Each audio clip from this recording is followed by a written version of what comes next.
DBS community, welcome back. Another video here. We're going to be going over the set 22 Janemba leader. So make sure you guys like and subscribe. Let me know what you guys think of the deck, as well as the set in general. This set, outside of maybe one or two leaders, this set seems to be incredibly good. I think we have a very good next set of just how the format's going to be. This is one of the best just overall sets competitively that we've had. Like I said, outside of maybe one leader in particular, maybe two, this entire set seems to be good, and all kind of around the same power level. So that's good. So we'll kind of see how the meta ends up shaping out. So we're going to go over the leader as always, and then a deck template at the end of the video. So we'll start here with the leader. When this card is placed in your leader area, activate up to one barrier around check-in station for your deck. When this card attacks, you search top 5, add up to one blue Janemba card to your hand, and then shuffle your deck. Then, if it's your opponent's turn, when one of your blue Janemba cards at any cost of 2 or more is removed from the battle area by a skill or KO'd, draw 2, add cards from your life to you have 6, and then flip over, or you can awaken at 4 life, and you are just a draw 2 leader. So, yeah, this is pretty basic. The fact you can search out any blue Janemba is very good. In the future, the more Janembas that we get, this leader now will have just invertedly support, which is great. Now the barrier around check-in station is a field spell that has barrier, and a permanent that says you can't play black battle cards. So essentially kind of like the Android 21 scheme, but now this one's a little wording's a little bit different, because with that you can at least still play the black battle cards. So like you can play an overwhelm card, but the overwhelm then go to the drop after it was played. So you still get the on-play effect. With this, you don't get that. You just can't actually play them at all. They're just not able to come into play. But you have an activate main or battle for 1 blue. If your leader is a Janemba Silent Demon, which is going to be the Awakened side, and you have a blue Z extra card in your battle area, play up to 1 blue Janemba with energy cost of 6 from your hand. So what's interesting about this field is that this activate main or battle is not limit 1, it's not once per turn. And no other cost other than being awoken and having a blue extra card in your battle area. You can just tap 1 blue and play a 6 cost Janemba out. That's kind of crazy, right? So like you can literally pay 3 energy and play 3 Janembas. So that's really cool that you can actually do this. So we'll get to the Janembas in a second of what we can do, but we do have the leader, Awakened side, which is Silent Demon. When this card attacks, you search top 5, add up to 1 blue Janemba card to your hand and shuffle. So very similar to the front side as well. However, now auto, if it's your opponent's turn, when one of your blue Z extra cards is placed in a battle area, draw 1, switch up to one of your mono blue energy to active mode. So you have this ability of playing the Z extra cards sort of on your opponent's step, on their turn during the battle step. And what's going to happen is you're going to be able to then draw a card and restand a card. So that's really cool. It's almost like you're doing like this weird, like arrival type stuff, but with extra cards. So it's a very cool concept. We don't actually have one of these in the game yet. So, first card in the archetype is just a simple 1-drop. It's the Psych Demon, the Neglect of Duty. When this card is played, look up the top 5 and add up to 1 blue Janemba. So that's kind of cool. It does the same thing as the leader side. Both leader sides, but the part about this card that's interesting is that the activate main, you can tap 1 to place a 2-drop Janemba on top of this card from your hand. So that's something you can do. And the 2 drops, what you kind of do, you obviously need to be able to awaken. So we have Janemba, Precursor to the Devil, and Innocent Precursor. So they're both deflect blockers that are 10k. They cost 2. Both have the same effect. If your leader is a blue Janemba and you have 2 or more energy, reduce the cost in your card in your hand by 1. So they become 1 cost in your hand. And then 1 is a top 5 searcher for any Janemba. The other one is a draw 1 cantrip. At the end of your opponent's turn, you may place this card in the owner's drop. So this way you can kind of forcefully awaken yourself, so your opponent can't stall you, which is very cool.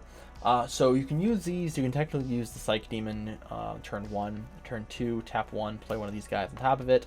But also it's almost like, why would I do that when I can just tap 1 for these cards? So that is something as well. I think the best thing about Psych Demon will be to Z charge this card, so then you can start getting your Z energy for your Z extra cards.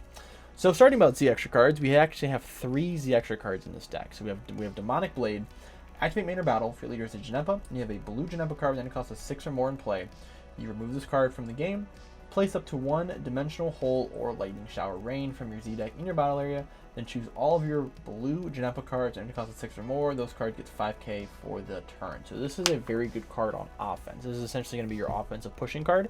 Being able to, once you play this card on your opponent on your turn, and then it's going to buff all of your Janemba cards by 5k. So you're going to be able to spam the board out with all these Janembas, then buff them all by 5. That's pretty good, right? You also do it on defense, which will give all of your battle cards an extra 5k. It's probably not as useful, but you do have the ability of doing that. We have a Lightning Shower Rain. Same effect at the top, but this time you play Demonic Blade or Dimensional Hole, and then you choose up to one of your blue Janemba battle cards and switch it to active mode. So this is another offensive card you can use. There are some implications using it defensively, but being able to play this card out, you can basically switch one of your guys to active mode. So if they don't have dual attack, you can switch to active mode. If there is a Janemba with blocker, so you technically can restand that Janemba as well. So you have some different implications there. Then we have Dimensional Hole, same effect, but now you choose up to one keyword skill on your opponent's battle card, negate that skill for the turn, choose up to one of your blue Janemba cards, and it gains that skill until the end of your turn. So what's cool is that you can choose a keyword skill on a card. So if the card has Barrier, you can then choose Barrier and then give one of your blue Janemba cards that keyword skill. What's interesting is that it says a blue Janemba card, meaning you can give your leader these keyword skills as well. So if your opponent swings at you for Triple Strike, you can negate Triple Strike and then give Triple Strike to your leader, or crit, or double strike, or dual attack, or whatever it is, quad strike, victory strike, whatever it is, right? You can take any keyword skill, even if it has Barrier, you can still choose that. Card's very, very good. This is obviously your defensive one you're going to be using most of the time. So that's kind of what you need to balance out, is how you're going to use the Mnemonic Blades, Shower Rains, and the Dimensional Hole, effectively in your deck. Now, obviously, these all cost 1 and 1 Z energy, so you do need to build some sort of energy. Also, on defense, remember, when you use one of these, you will restand a blue energy and draw a card. So you'll get the energy back for this effect. Now, there's one Z battle card that comes with the deck. It's going to be the Pure Evil Janemba. 15k unique. It becomes a 1 cost, 1 Z energy if you have a blue Z extra card in your battle area, so it's just very generic. And when this card's played, you get to bottom deck a 3 or less on your opponent's board. Then if you have 4 more energy, when you or your opponent when one of you or your opponent's battle card is placed at the bottom of the owner's deck, you switch it to one of your energy deck mode at the end of the turn. So this card will actually trigger itself. The first auto will trigger, and the second auto will trigger afterwards. So then if you do have 4 more energy, at the end of the turn, you will restand an energy, so this card becomes free. It's a 15k unique with no deflect. In a current format where blue and yellow are very dominant, if they don't want this card to come down, it's going to get T-blowed. It's going to get Desperate Measures. There's a lot of different things they can do to this card. It should have had deflect. It actually would have been probably a very good side for a lot of blue decks. It's not that great. So there's definitely better options. It has kind of a niche spot, but it's not a crazy good card. Then we're going to get into the 6-drops. We actually have 4 6-drops to go over here. We have Unapproachable Power. Limit 1, when this card's played, it gets 5k in crit for the turn. So this is a great card. You can actually give it 5k off the Demonic Blade, or you can restand it off of Lightning Shower. And it's a 24k crit base, which is pretty cool.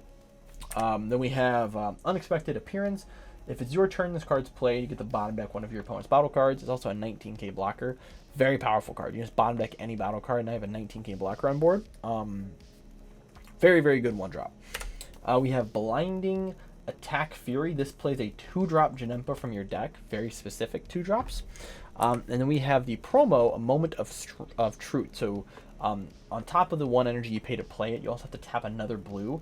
When this card's played, choose one of your opponent's battle cards that costs 6 or less and place it at the bottom of the other's deck. So this is kind of like a Beerus Destroys, but it hits 6 or less, which is very cool. So, and also if you can, and I'll show you kind of once we get to the actual deck, there's some combos you can do with these 6-drops to get the most value out of them. All right. Then we have an 8-drop. This is the boss monster that came with the archetype, Devious Trickster. It's a 25k crit blocker. Activate main or battle if your leader is blue Janemba and you have 4 more energy, play the card from your hand. So this card is going to come down on either turn. Then activate main or battle, switch this card to active mode. So this card can block twice, it can swing twice. That's very, very good. And it's searchable off of the leader and the Psych Demon, and it's also 5k. So like there's nothing bad to say about this card. This card is fantastic. They did leader lock it to Janemba, thankfully, because a card like this in like Soul Strike or something could get out of hand having a dual attack crit. So the fact that it's only for Janemba is good. That means it kind of gives you a reason to play the Janemba archetypes that are not really based around mill, right? So that is kind of the overview of the archetypes. So now let's get into the deck portion of the video and see what we come up with, and hopefully you guys enjoy what you guys start seeing. So if you guys obviously are enjoying what you guys are seeing, please make sure you guys like and subscribe. All that does help me support the channel. So thank you guys, and we'll jump right now into the deck breakdown. All right, so we have the deck here. We're going to go over the deck list below. I believe we are at 50 cards, if not 51 cards. We're pretty close.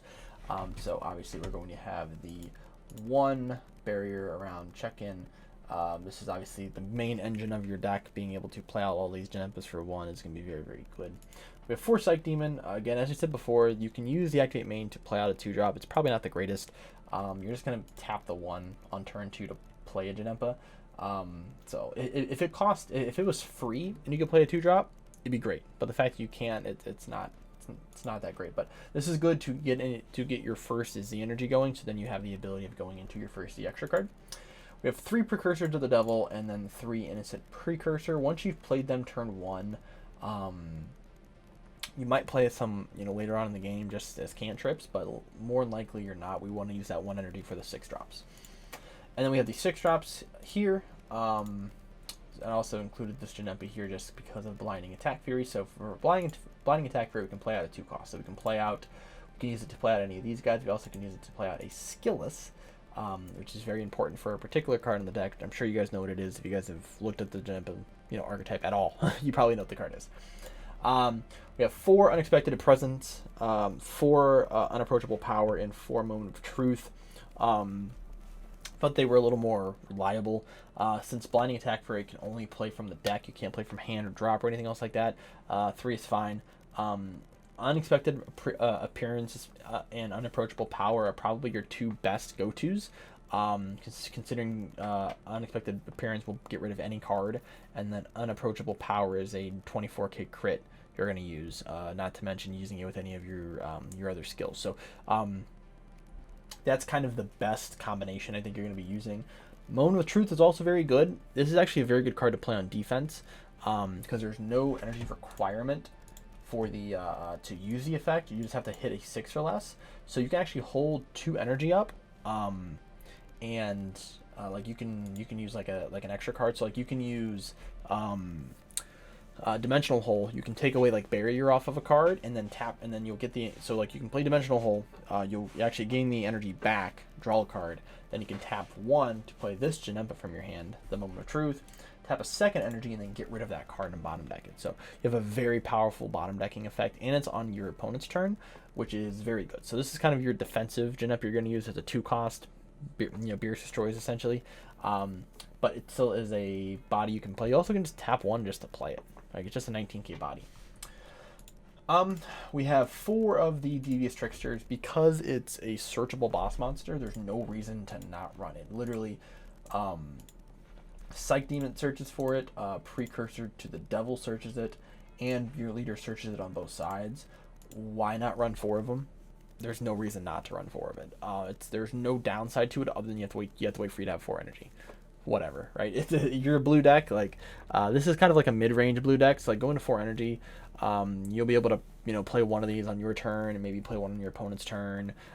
Maybe on the next turn play 1, right? It's just a good card to play. I don't see a reason to not run 4 of it. A card that a lot of people wish they can run 4 of is Bewitching Blow. So this is why we run the Skillless card. So if you have 3 more energy and you choose one of your blue Skillless cards and it costs a 2 or 3. Return to your hand, play this card from your hand. You can't activate the activate main on this card for the turn. Doesn't matter because the card's limit 1. And now it's a 19k dual attack crit, and at the end of the turn, switch this card, send this card to the owner's warp. So this is cool. This is cool. You're able to basically you can play out Blinding Attack Fury, swing 19k with that. You have a 20k Janemba here that you can swing with. Then you can pop it to play the Bewitching Blow, which will then give you 2 more swings at at 19k crit. Not to mention if you've activated your your Demonic Blade, give it, you know, an extra 5k. You can also play on unapproachable power. You basically could do that all for 2 energy, and you're swinging a ton. So thankfully this card is limited, because this card could make blue kind of like King Vegeta levels of aggro, which is why I think they limited it when they did. 3 defending friends. This deck does not play a lot of Z battle cards, so like having that effect, you're not going to get that a lot, but you will get the Z energy potentially. You're just going to Z charge everything. But it's just a good blue card. You're going to play it. 2 Oob. This is the only like really non secret rare battle card that we're running that's not a Janemba card. Just because it's a very powerful blue card. It's good it's good board wipe. This deck does kind of lack board wiping. It has no barrier removal, which is the problem, and you can't play Black Smoke, so that's kind of an issue with this deck, is you don't have a lot of barrier removal. But this card will allow you to board wipe or get rid of stuff in the drop, and then have a 30k double strike that can also tax your opponent for countering. We have our secret rare, which is Beast Gohan. Of course, why wouldn't you run Beast Gohan? What's better than having 24k crits in your deck? You're having a 40k crit that can also restand itself, and another card or energy. In this deck specifically, having access to Beast Gohan and being able to restand energy for barrier around check-in station effects is very powerful. So like that gives you tons of extra swings and extra things that you can do on offense, and then also on defense, this card being able to restand energy and then also use that energy then for a Z extra card, which then also will restand itself. You have a lot of versatility of what you can do. This is just the best blue secret rare in the game. You're going to play it. 4D Magic, 4 Senzu Bean, and then 4 Vegeta Super combos. That's just to kind of round out the basic blue staples you're going to be playing. Senzu Bean in this deck is actually cracked because of the Z extra card effects, being able to restand energy, and then using the Z extra card to then restand that energy again after you already used it for an effect. So you have a lot more versatility with the Senzu Bean, I think, on defense than you do in other blue decks, because most blue decks don't really do shit. They'll defending friends, and then D Magic, and then super combo. That's really all that you're doing. In this deck, you actually can play stuff on defense, unlike a lot of other blue decks. So this actually has a lot more, interactive sequences than you would in a typical blue deck. And then we have the Z deck, which is very small. Having 7 cards is just kind of a problem. So at some point, I'm sure they're going to raise it. But we have 2 Demonic Blade, 1 Dimensional Hole, 1 Janemba Pure Evil, and then 3 Lightning Shower rain. Now, what you could do, I was just thinking about this while I was doing this, is I would probably cut this guy. I was going to wait, because after I built this deck, I was kind of like, I'm going to wait to begin to the video just to kind of explain it. So this card might seem good to run, but you have better choices for 1 energy. This is just not good, and it costs 1 Z energy that you want to use for your Z extra cards. So personally, I would say if you're gonna play this deck, I would completely cut this card and run a combination where I would run 3 Dimensional Holes, and then 2 Shower Run, and then 2 Demonic Blade. So Lightning Shower Run, Rain, and Demonic Blade are really only good on offense. You know what I mean? Like Demonic Blade, you can give 5k to your battle cards. It's not really helping you too much unless they're swinging into your battle cards. Lightning Shower Rain, it's only good if you're using the blocker, but you have a blocker that restands itself and you have another blocker. It's not that great. Again, mainly for offense. This is your defensive Z extra card, so you want to run this as much as possible. If we had an extra slot, we can go up to 8 Z cards in deck. This would be a 4 of. This card is fantastic. Being able to just snipe any keyword skill, and then you just give your leader that keyword skill, right? That's really good. Being able to give your leader crit, double strike, servant, like there's a lot of things you can end up giving your your leader, or just another battle card. So it's got a lot of capabilities to it. So I think running 3 is probably the best option here for you. That's basically it for the Z deck. So but that is the deck, guys. Hopefully you guys enjoy the list. It's not a crazy list, because this deck you do want to run mainly Janemba cards. There's a few extra things you can run. There's the combo attack Janemba that like burst cards you can use. It's cute, but if you burst like your secret rare or something, it ends up feeling really bad. People were running other chains, like going into like the Janemba Xeno stuff, and they did a good job, or not a good job, I guess, of not allowing that to really be supported in this deck. I think that would have been really cool to be able to play that and the Janemba Xeno stuff and the Janemba Xeno Z leader that came out with the anniversary box like last time. That would have been really cool, but they did not do that. They wanted this to kind of sit on its own, it seems like. And I'm sure there's ways you can play that stuff. It just doesn't seem to be the best when you're really looking at how those decks function. So, but this is what I have for you guys today. Hope you guys enjoyed the video. If you guys did, as always, like and subscribe, hit the bell for notifications, and thank you guys for supporting me as always. And I will see you guys in the next video.